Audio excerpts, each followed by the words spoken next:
from chapter 7 through the end of the book, chapter 12, we're going to see everything's going to be prophetic in nature. And so this section here, as we get into these next chapters, I'm going to take a little more time and study more in depth. These are important chapters regarding the last days. And let's see. We're Terry, I'm going to mute because I'm getting feedback. There we go. Gotcha. All right. So these are important chapters in the last days regarding the times we're living in. Bible prophecy seems to be unfolding before our eyes.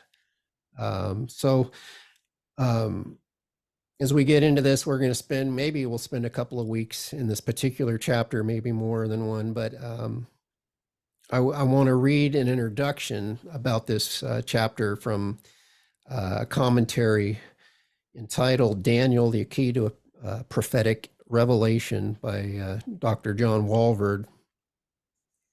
And it pretty much sums up the importance of Daniel 7 as well as the rest of the chapters from here on out. So Walvoord says, in the interpretation of biblical prophecy, the 7th chapter of Daniel occupies a unique place.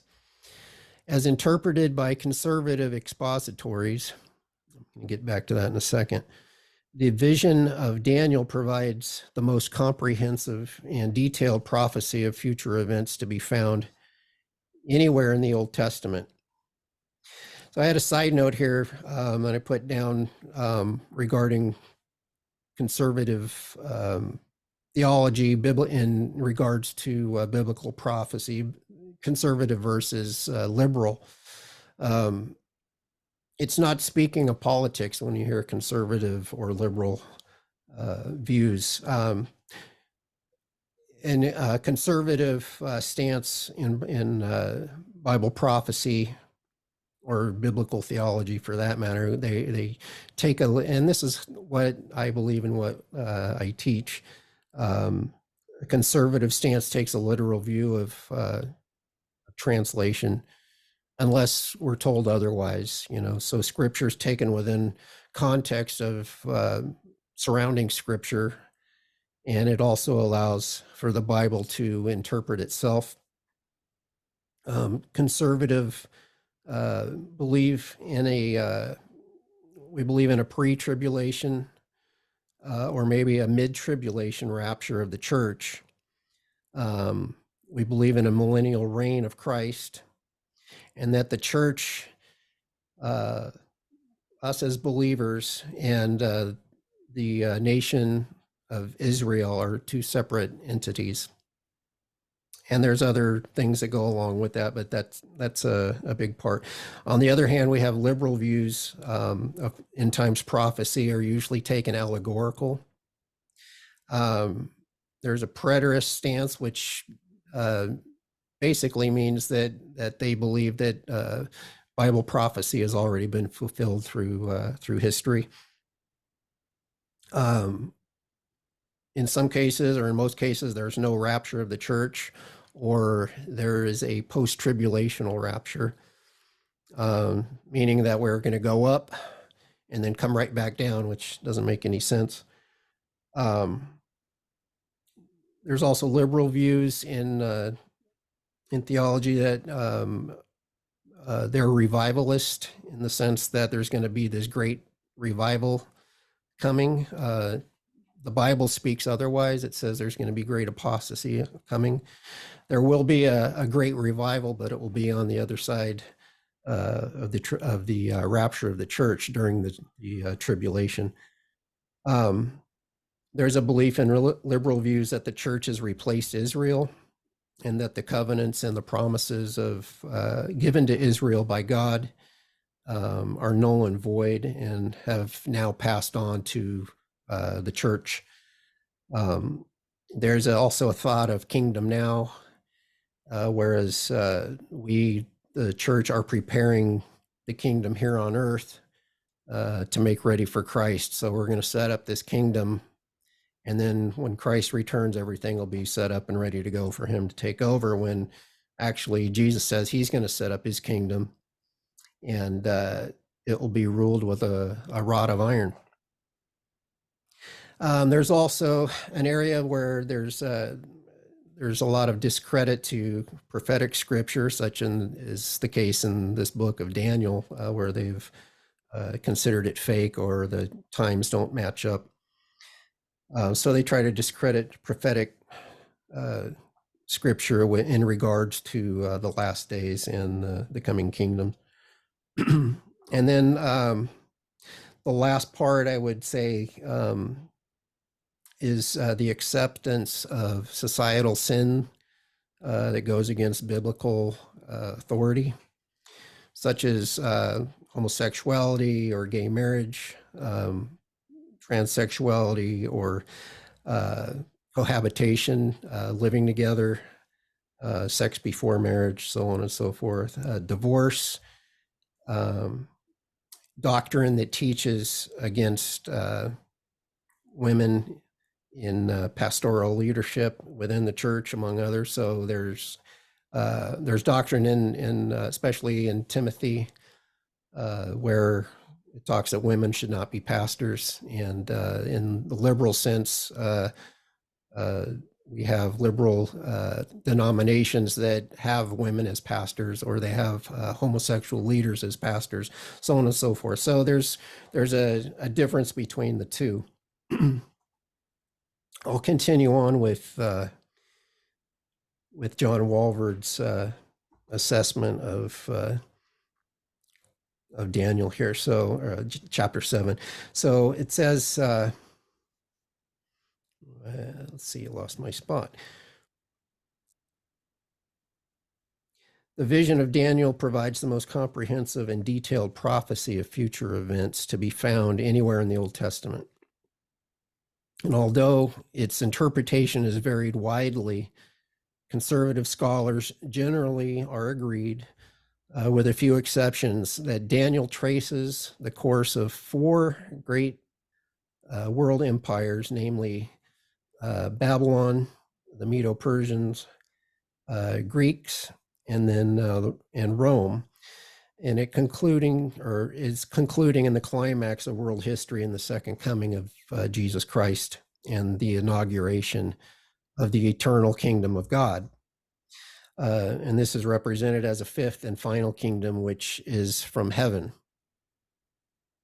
Interpreted in this way, the chapter forms a major outline of future events, to which additional details are given later in the book of Daniel, and also in the New Testament, especially in Revelation.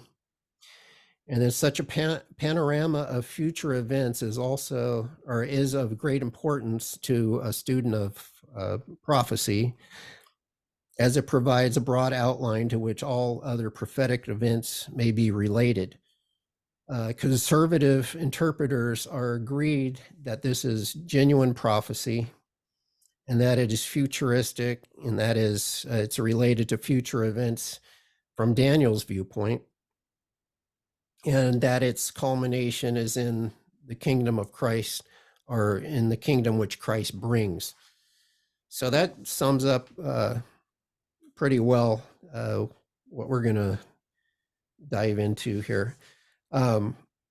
Daniel, here in chapter 7, we have 2 parts, or 2 halves. The first half, we have a description of a dream or a vision that Daniel has.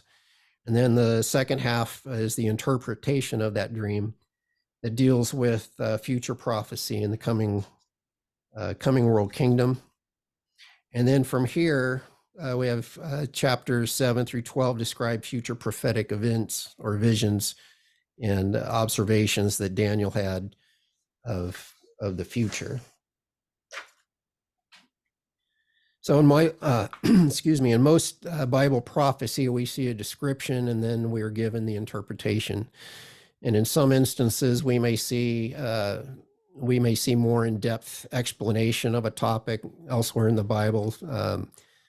but it's safe to say that the Bible interprets itself if we search the scriptures. So we can see this specifically in Daniel, where there's a lot of prophecy given in a broad spectrum, and then we can go to Revelation, and it's almost like there's a microscope or a magnifying glass put on those the same type of prophecy, so you can get more in depth. As we get into this chapter, we'll notice also some similarities between Daniel chapter 2, which was Nebuchadnezzar's dream, and Daniel's interpretation of that dream. And then we'll also see some similar references in Revelation. And as we move forward in the book of Daniel, we'll see how Revelation and Daniel reference, like I said, the same events of the coming final days. So we know that Jesus also referenced Daniel. We know, I think we spoke about this in the beginning when we were talking about the authenticity of the book of Daniel. And so we know that Jesus, in the Olivet Discourse, he mentions Daniel, specifically Daniel 9:27.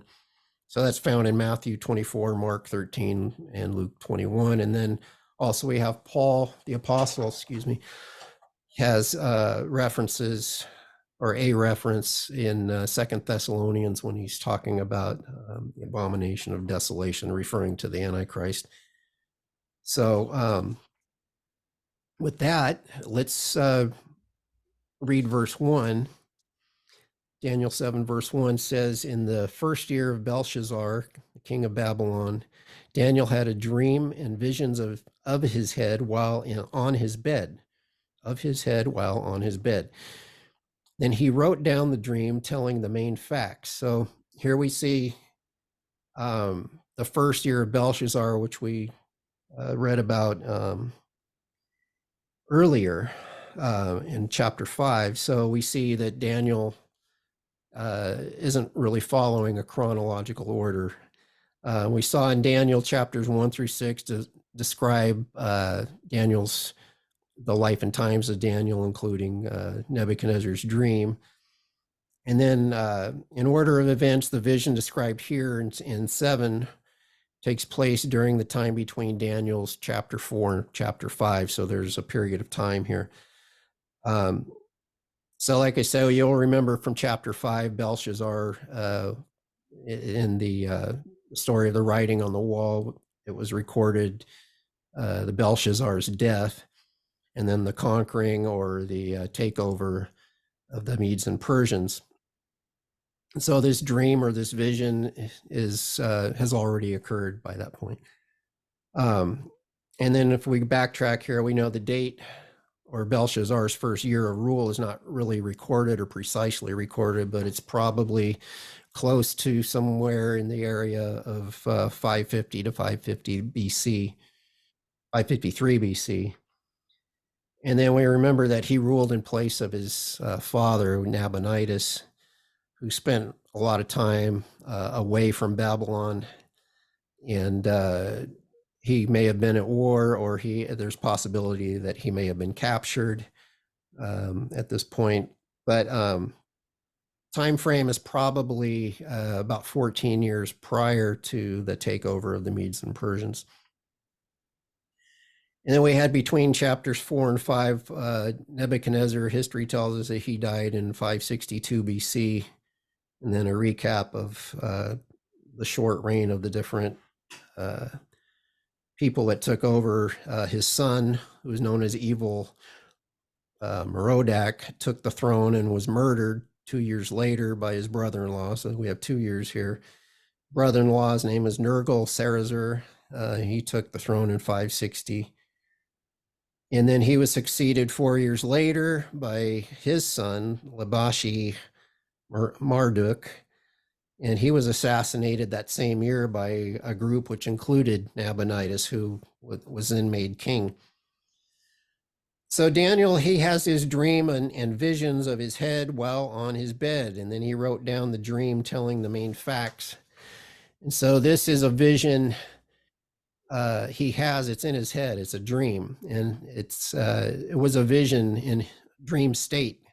He's in bed, so it's not really not a physical vision manifested before his eyes.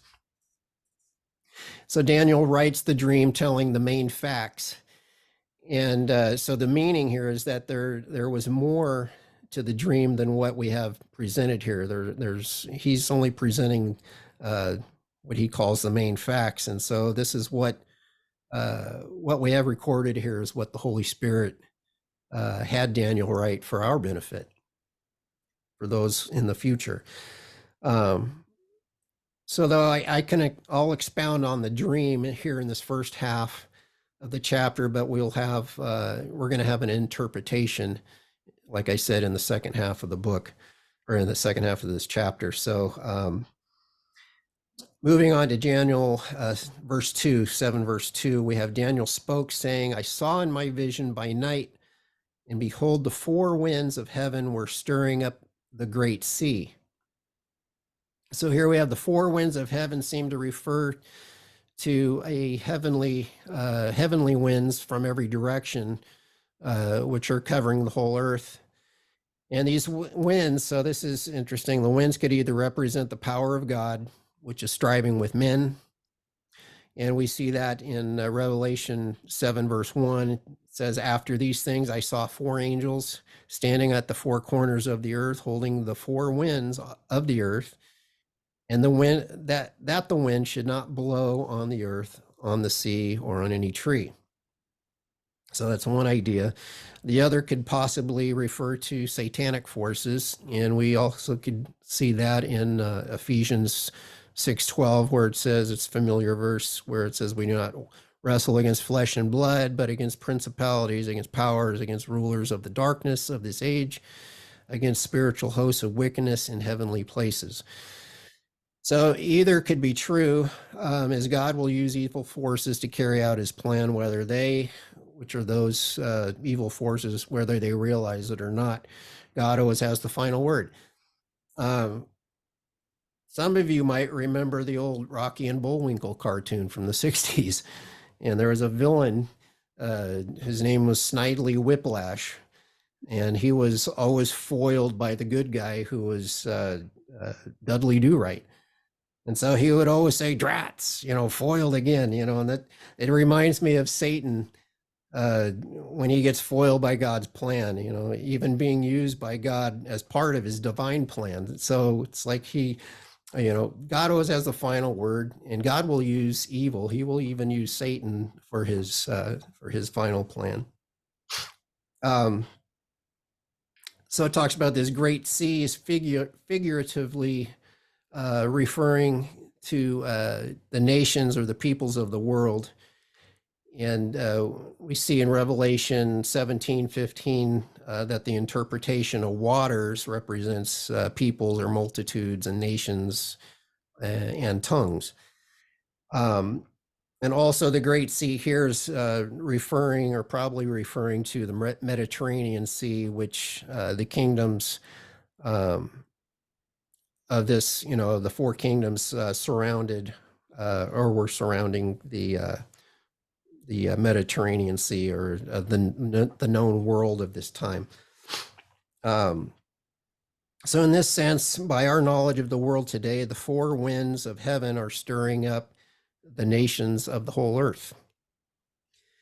Verse 3, we have, and four great beasts came up from the sea, each different from the other.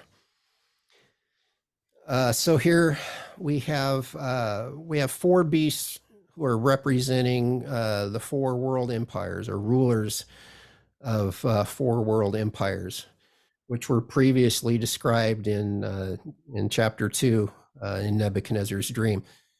And so, remember in his dream, the four empires were represented in the statue, which was made from different metals, the gold, which was Babylon, representing the head. The silver was the Medo-Persian Empire.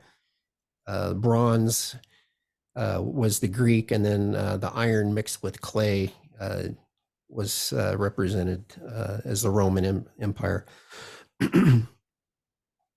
Moving on to verse 4, it says, "The first was like a lion and had eagle's wings. I watched till its wings were plucked off, and it was lifted up from the earth and made to stand on 2 feet like a man, and a man's heart was given to it." So assuming that these beasts represent the same kingdoms as the metals in that statue in chapter 2, the lion with eagle's wings would represent Babylon. And then the lion and the eagles are both, if you think about, they're both kings in their own realm. A lion is the king of the beasts, so to say, and an eagle is the king of the air. And so both are a fitting description of Nebuchadnezzar and the Babylonian Empire. And the plucking of its wings may represent Nebuchadnezzar's humbling or his judgment of God. You remember that he was made to eat grass like an ox for 7 years. He was basically insane, and that was a judgment. And then we had the beast transforming, or the beast transformation to a man, making a stand on 2 feet like a man, gives a man's heart, or given a man's heart. This is showing basically that Nebuchadnezzar was restored. God had restored him. Verse 5 says, "And suddenly another beast, a second like a bear, it was raised up on one side and had 3 ribs in its mouth between its teeth. And they said thus to it, Arise, devour much flesh." So here in the symbolism, the bear in this case is known for its power. And if we have the lion and eagle's wings represent the Babylonian Empire, the bear, in line with Nebuchadnezzar's dream, also represents the Medo-Persian Empire. It's raised on one side suggests that the Persians were more powerful than the Medes. Remember that Darius was the Mede, and he was given as king, but it was really Cyrus that the Persian that he was working under.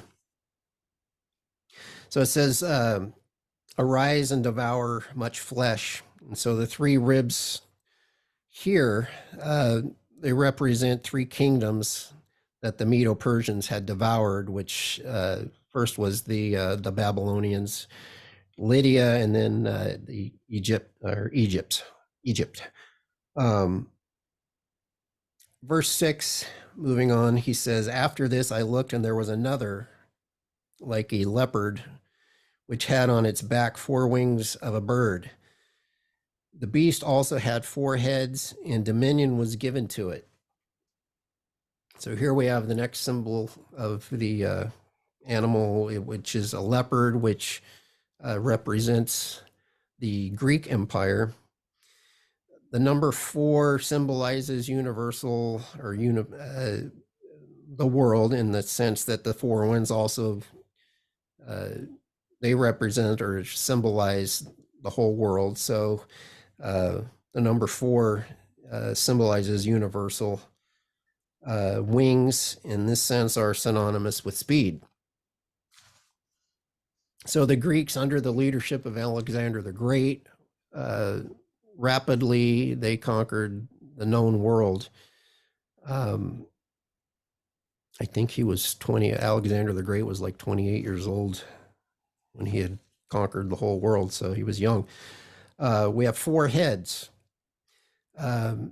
This describes the heads of government, and after Alexander's death, his empire was divided among his generals into 4 parts, 4 different parts, which would have been Macedonia, Egypt, Syria, and then Asia Minor. So that's some history there. We have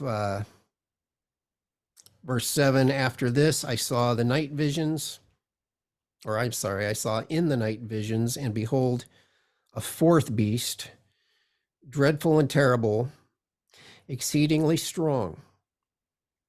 It had huge iron teeth. It was devouring, breaking in pieces, and trampling the residue with its feet. It was different from all the other beasts that were before it, and it had 10 horns. So here's where things are getting interesting. So this fourth beast, dreadful and terrible, it's indescribable. It's terrifying and exceedingly strong in its power and its conquest. It's different in that it had 10 horns. And so in the ancient world, horns express the power and the fearsomeness of an animal. And this fourth beast was so strong that it has 10 horns. And we can see a correspondence between these 10 horns and the 10 toes in the statue or the image in Daniel, the statue in Daniel, in Nebuchadnezzar's dream. So the 10 horns as well as the 10 toes represent 10 kings or rulers that come from the fourth beast. So we have these 10 kingdoms or rulers are coming out of this last kingdom. Historical fulfillment shows that the fourth beast represents the Roman Empire, which was the largest and the strongest and the most unified, and also the most enduring of them all. So we have these 10 kings that are coming out of the Roman Empire. This is my personal observation that enduring, the words used enduring, is that the Roman Empire was never conquered, but rather it has faded out or gone to sleep, or it was morphed into other empires throughout Europe and the world. And it's, in my opinion, it's still alive today as it has been throughout the centuries, particularly through the religious empire of the Roman Catholic Church. And we've seen the Catholic Church, Roman Catholic Church has been, from about 400 on, had been the head of most of these other kingdoms or nations that came, they were Spain, for instance, England. And so these nations that went out and conquered the rest of the world still had the head of the Pope. The Roman Catholic Church was still the driving force behind these kingdoms. And I even consider the United States an offshoot of, let's say, England. So we still see, I believe we are here part of that Roman Empire, an extension of that, if you will. Just my opinion. Moving on, verse 8. It's a good opinion. Thank you.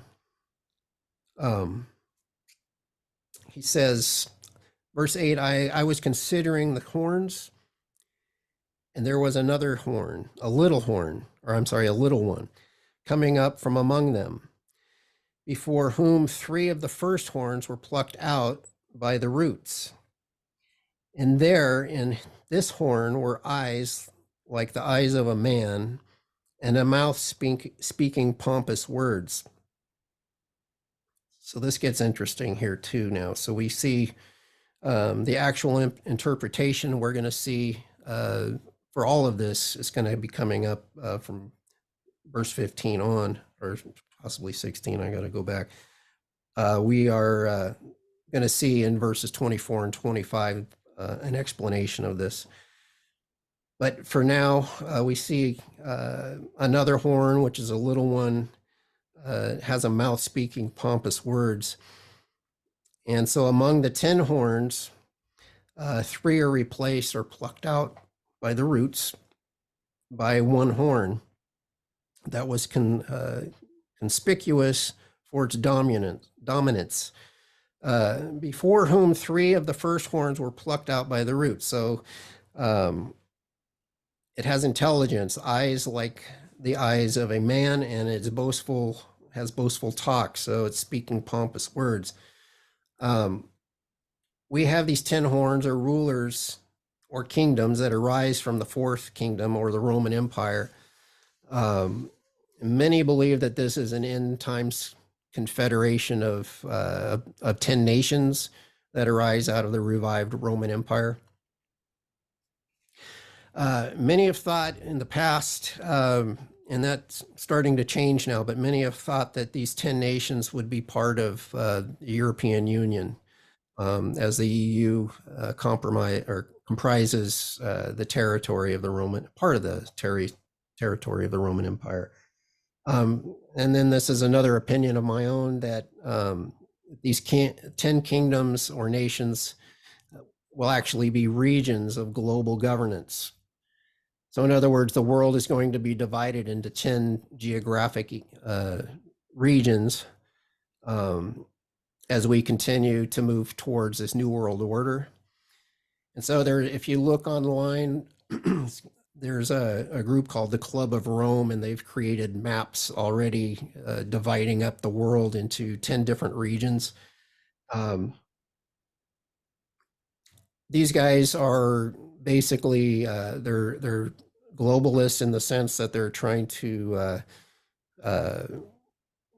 rule through climate change. So, and this is, other things that we can get into at a later time, and I'll probably save that for another time. But if you want to look at this map, you can look at the Club of Rome online, and it shows a map created with 10 different regions. So from these 10 nations comes another horn, which is the little horn or a ruler.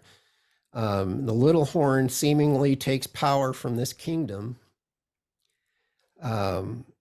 And even though the little horn begins small, it would become the greatest of all. So we're seeing this small kingdom come out of this 10 nation confederation, if you will. He subdues 3 of the nations. So now there's 7, but he still comes back in, and he eventually takes over. We see this guy, or this little horn, the ruler, as the coming Antichrist. And so if you remember, if those of you who are part of the Revelation study, we see in Revelation chapter 6, the opening of the first seal, and the rider on the white horse. Remember, this rider has a bow, and a crown was given to him, and he went out conquering to conquer. He has a bow, but he doesn't have any arrows. It doesn't say anything about arrows. He conquers, but doesn't use arrows. In other words, the nations that he conquers, they hand over their power to him. So it'll be like when the Antichrist comes on the scene, he's going to rise to power quickly, and the world will give him the power to rule over them because of lying wonders and deception. So in that sense, we have a like an outline of the nations, the kingdoms that were to arise after Babylon, the Medes and Persians. We have the Greeks, and then we have the Roman Empire, which will be revived. Let's move on to this next part of the book, where it talks about the Ancient of Days, and or the chapter, I'm sorry, the Ancient of Days. We have in Daniel chapter 9 and 10. I'll just read through this. The Ancient of Days and his surrounding, the scene surrounding his throne.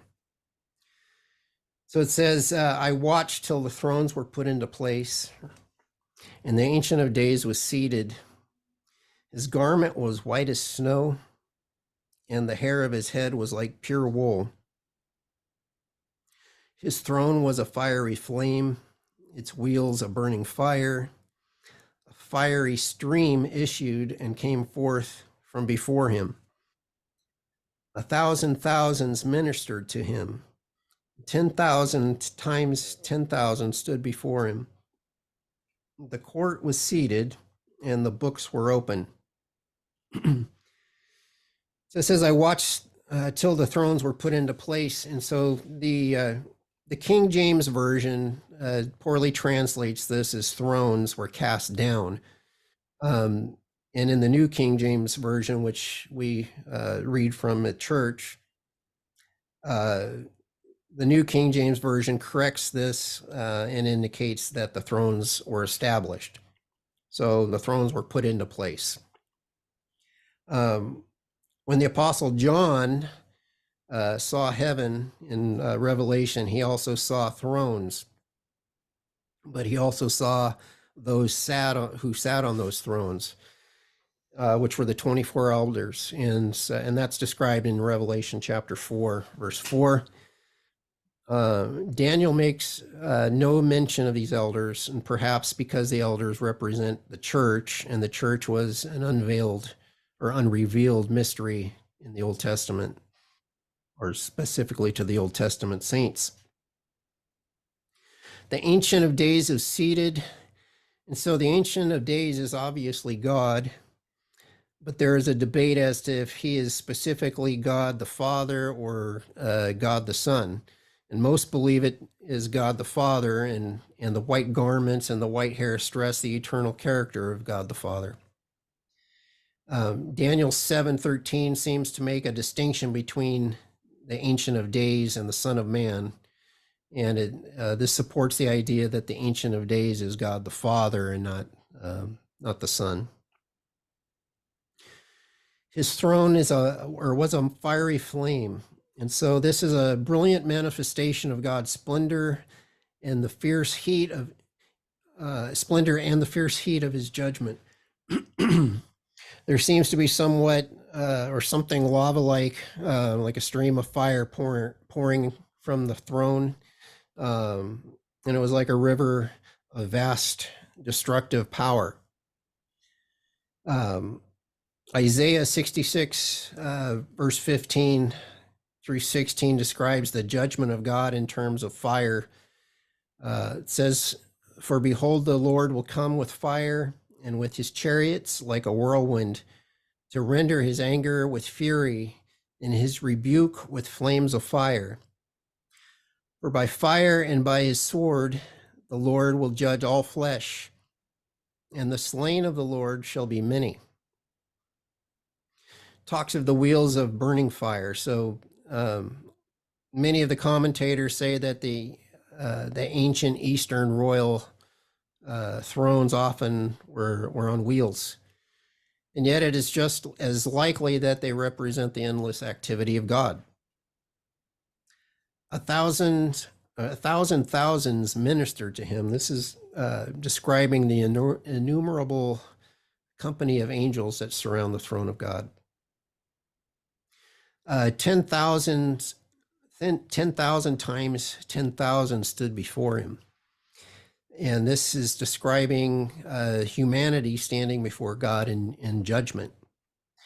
Because it goes on to say the court was seated and the books were open. So the Bible describes several books before God, and in any of these or combination of these could be meant by this. Some of which is the book of living. We have a book of remembrance. Of course, we have the book of life. So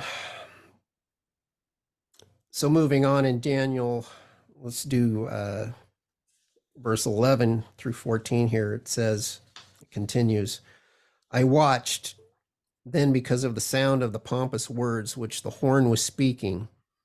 And I watched till the beast was slain, and its body destroyed and given to the burning flame. And as for the rest of these beasts, or the beasts, they had their dominion taken away, yet their lives were prolonged for a season and a time. I was watching in the night visions, and behold, one like the Son of Man, coming with the clouds of heaven, and he came to the Ancient of Days. And they brought him near before him. Then to him was given dominion and glory and a kingdom, that all peoples, nations, and languages should serve him. His dominion is an everlasting dominion, which shall not pass away, and his kingdom, the one which shall not be destroyed. We had their dominion taken away, these nations. The great passage describes the transition from human dominion on earth into divine dominion. And this happens as the Son of Man comes and exercises dominion over the earth. The Son of Man succeeds the reign of the fourth beast. The sound of pompous words which the horn was speaking. So here we have the little horn of the fourth beast again speaks pompous words. And this final human dictator we commonly call the Antichrist will be characterized by his boastful and blasphemous speech, as found in Revelation 13. So because the distinction between the fourth beast and the horn, some conjecture that the beast of Revelation 13 is not the Antichrist, but his government or administration. And so if this is so, it's not that big of a deal. It's a small distinction. To a large extent, a man does represent and personify an entire government or system. So, and you can think of Nazi Germany in the 30s and 40s, the figures of Hitler as an individual and Nazi Germany as a state are virtually the same. I watched till the beast was slain, and the rest of the beasts had their dominion taken away. The fourth beast is destroyed, and the others may continue but without their dominion, the dominion of their own. When Jesus sets up his kingdom, the empire of the Antichrist will be completely crushed, yet some nations will continue into the millennium. One like the Son of Man coming with the clouds of heaven. The title Son of Man was a favorite self-designation of Jesus, and it's used more than 80 times in the four Gospels. And he receives all dominion previously held by the beasts, and his reign is permanent, will be permanent. And so the dominion is an everlasting dominion which shall not pass away. The reign of Jesus doesn't stop at 1,000 years. It's permanent. And however, Jesus will rule this earth, or will rule over the earth before it is remade and with Satan bound for 1,000 years. So he will rule supreme forever and ever. Where are we? I think let's stop here and we'll go into the interpretation of the dream starting next week. And we will continue.